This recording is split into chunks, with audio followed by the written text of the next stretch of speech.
হ্যাঁ রেডি।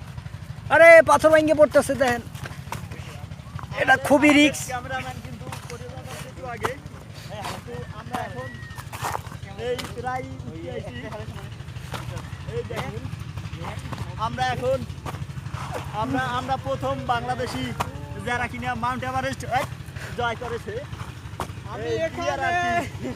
আমরা এখন বিয়ারের দাদা।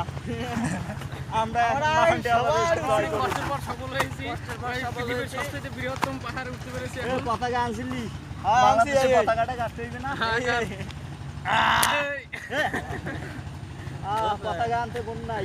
এই ঠালকুপে থেকে গেলাম মাউন্ট এভারেস্টের উপরে, সর্বোচ্চ পর্বতশৃঙ্গে এই ঠালকুপে থেকে গেলাম বাংলাদেশের সিনিয়া জায়গা। আমরা এখন আছি মাউন্ট এভারেস্টে। এটা কি তাজিংডং বিজয়? না না মাউন্টে। এই সুন্দর দৃশ্য বিকালবেলা, অসাধারণ।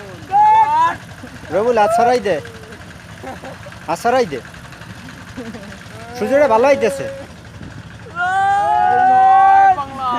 এই জায়গায় কিন্তু প্রচুর পরিমাণে বাতাস আছে এই পাহাড়ের উপরে।